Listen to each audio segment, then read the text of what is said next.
Olá pessoal, estamos aqui hoje para resolver exercícios sobre regra de 3 nos módulos 5, 6 e 7 do livro infinito aí de vocês. Aqui nós temos um exercício que é só de interpretação sobre proporções, regra de 3 e afins, tá? Aqui vai dizer que tem o estudo da regra de 3 e aí é importante verificar duas situações, claro. Se há algum tipo de variação proporcional entre as grandezas envolvidas, tá? E se as grandezas são direta ou inversamente proporcionais. Isso a gente vai verificar nos exercícios que vão vir, certo? Aqui diz assim, sobre as observações, o que pede, tá. Uma muda de árvore que foi plantada tende a crescer com o passar do tempo. Claro, tu planta uma muda de árvore, ela vai crescer eventualmente, certo?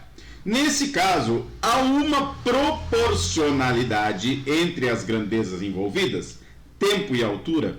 Vamos verificar o seguinte, eu planto a árvore, tá? Vou plantar uma muda de árvore e ela tá, sei lá, com 20 centímetros, tá?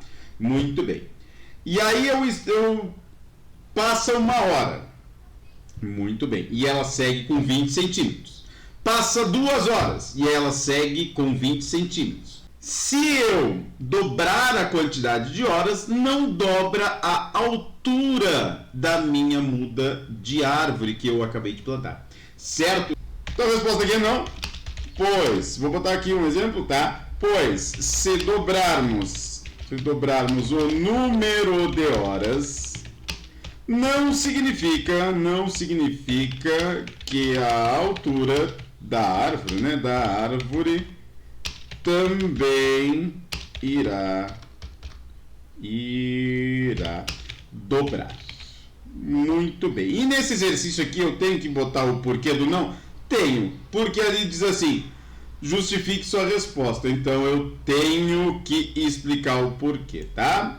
Muito bem. Na letra B, o número de peças produzidas por uma máquina e o número de máquinas usadas na produção que sugerem que sejam grandezas diretamente proporcionais. Olha só, o número de peças produzidas por uma máquina e o número de máquinas usadas na produção que sugerem. Muito bem, aqui a resposta é sim. Por que são diretamente proporcionais? Agora vocês vão me perguntar. Sim, por quê?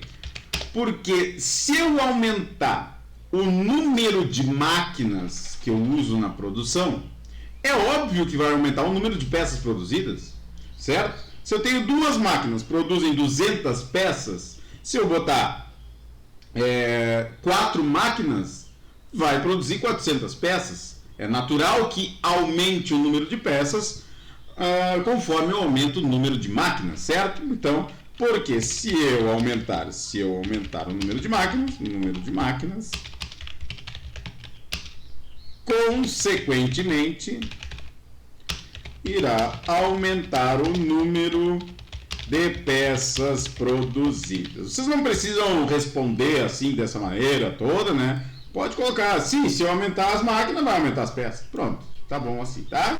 Muito bem. Aí diz ali, o número de máquinas funcionando. Olha só, essa aí é boa, hein?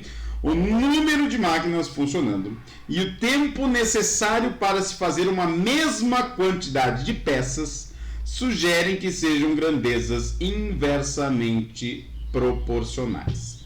Justifique sua resposta. Essa aqui também a resposta é sim. E por que é sim, professor? Sim, por quê?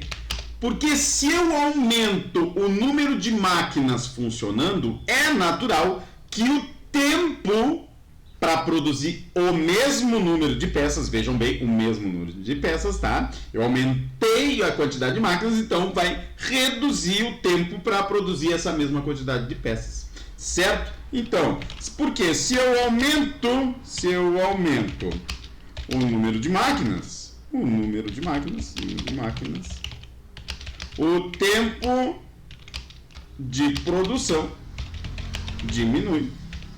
Então é isso que quer dizer inversamente proporcional. Se eu aumento uma coisa, diminui outra. Se é diretamente proporcional, se eu aumento uma coisa, a outra também aumenta, que nem é aqui na letra B. Certo, pessoal? Essa foi a resolução dos exercícios de hoje, desse exercício número 1. Nós vamos voltar com mais resoluções no próximo vídeo do exercício número 2. Um abraço para vocês, até mais.